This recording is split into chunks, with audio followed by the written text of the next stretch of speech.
मथुरा से खबर है, जहां पर मथुरा में ईद उल जुहा का आपसी प्रेम एवं भाईचारे के साथ मनाया गया और जिले के शहर, गांव और कस्बों में ईद की नमाज पढ़ी गई। कोविड गाइडलाइन और शासन की मंशा के अनुसार मस्जिदों में नमाज अदा की गई और घर घर में कुर्बानियां भी दी गई। यह मुख्य रूप से कोशी, छाता, फरह, ओल, राया, सदर बाजार सहित अन्य मस्जिदों सौंदर्य के साथ लोगों ने बकरीद की नमाज अदा की। बकरीद की नमाज अदा करने के बाद लोगों ने घरों में सेवई और मिठाई खाकर पर्व को मनाया है।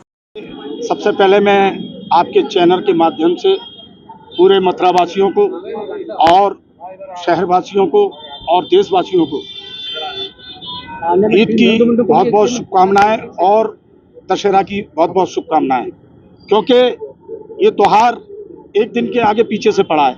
ये भाईचारे का पैगाम है, क्योंकि हिंदू मुसलमान की एकता है ये, और जहां देश की एकता अखंडता के लिए जो कुछ हिंदू और मुसलमानों ने यहाँ कुर्बानी देकर इस देश को आज़ाद कराने में जो बलिदान दिया है, और आज हमारा देश जो तरक्की कर रहा है, वो मिलजुल कर हम चाहते हैं इस देश की तरक्की हो, खुशहाली हो, देश में अमन व अमान रहे, शांति बनी रहे, और देश में हम चाहते हैं कि भाईचारा कायम रहे। ये कुर्बानी का जो मकसद है, हजरत इब्राहीम अलैहिस्सलाम की और हजरत इस्माइल अलैहिस्सलाम की सुन्नत है। अल्लाह तबारक ताला ने इस्माइल अलैहिस्सलाम से फरमाया था, ए इस्माइल कुर्बानी दीजिए, तो आपने अल्लाह की राह में 100 ऊँट कुर्बान कर दिए। नहीं, इससे भी बढ़ के कुर्बानी दीजिए, आपने 200 ऊँट कुर्बान कर दिए। कि नहीं, आपको मुझे ऐसी कुर्बानी दीजिए जिससे कि मुझे अपने कोई परिवार समेत उसकी कुर्बानी दीजिए। जब अल्लाह तबारक ताला को इस्माइल अलैहिस्सलाम की कुर्बानी पसंद आई, और अल्लाह तबारक ताला ने जब जो एक बादशाह था मगरूब, उसने जो है बड़े जुल्म और जास्तियाँ की हैं और इतना जुल्म ढाया, लेकिन इब्राहीम अलैहिस्सलाम ने अपनी सुन्नतों को जगाने के लिए इस कुर्बानी को जिंदा रखा। आज करीब करीब 4000 साल से भी ऊपर हो चुके हैं। ये कुर्बानी का दस्तूर जारी है, और मैं सभी भाइयों से गुजारिश करता हूँ, मथुरावासियों से, कि हम सब मिलजुल कर ईद की और दशहरा की बहुत बहुत शुभकामनाएं सब भाईचारे से मिलकर रहें। देश की एकता अखंडता के लिए, भाईचारे के लिए हिंदुस्तान जिंदाबाद। अज़हा की नमाज अदा की गई है, किस तरीके की व्यवस्था यहाँ पर करवाई है? सबसे पहले आप सभी के माध्यम से समस्त जनपद वासियों को ईद उल अज़हा की बहुत बहुत शुभकामनाएं, मुबारकबाद। जैसा कि हम सभी जानते हैं, ये बलिदान का पर्व है और समाज के हर वर्ग को अपने साथ ले चलने का, मेलजोल भाईचारे का पर्व है। इसलिए पुनः सभी जनपद वासियों को इसकी बहुत बहुत शुभकामनाएं। जहाँ तक व्यवस्थाओं का प्रबंध है, प्रॉपर सुरक्षा व्यवस्था के बीच ये पूरे त्यौहार को, नमाज को और उसके बाद जो कुर्बानी होती है उसको संपन्न कराया जा रहा है। सेक्टर स्कीम लागू कर दी गई है पूरे जनपद में, और हमारी फोर्स और मजिस्ट्रेट साहिबान डिप्लॉयड हैं।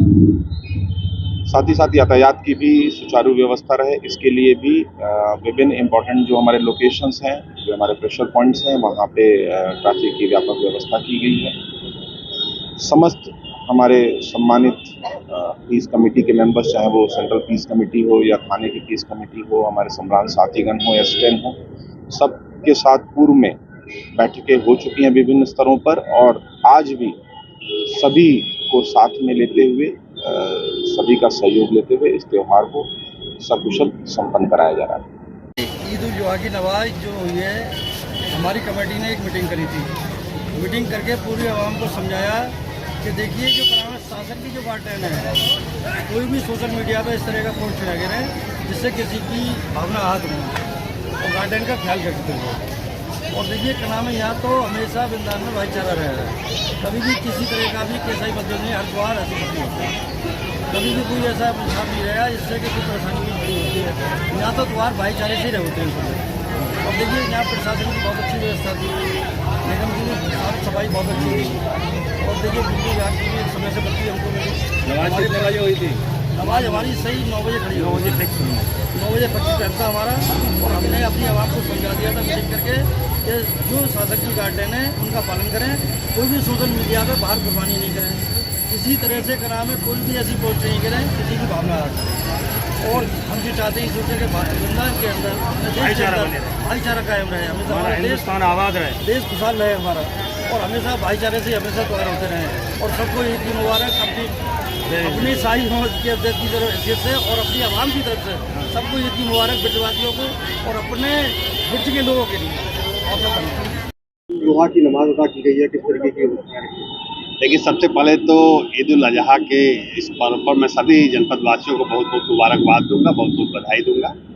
जैसा हम सभी जानते हैं कि ईद उल अजहा बेसिकली त्याग का और कुर्बानी का पर्व है, और न केवल अपने बारे में सोचने का पर्व है बल्कि समाज के बारे में, समाज के गरीब तबके के बारे में, अपने उन परिवारी जनों के बारे में जो गरीब लोग हैं, जो अपने से कुर्बानी नहीं कर सकते हैं, तो उनके लिए भी व्यवस्था करने की इसमें बात कही गई है। तो ये ऐसा अवसर है जब एक दूसरे से मिलने जुलने का और भाईचारे का अवसर है। मैं इस अवसर पर सभी जनपद वासियों को बहुत बहुत मुबारकबाद, तहे दिल से मुबारकबाद देता हूँ। जहाँ तक व्यवस्थाओं की बात है, हम लोगों ने लगभग 15-20 दिन पहले पीस कमेटी की, सेंट्रल पीस कमेटी की बैठक की थी।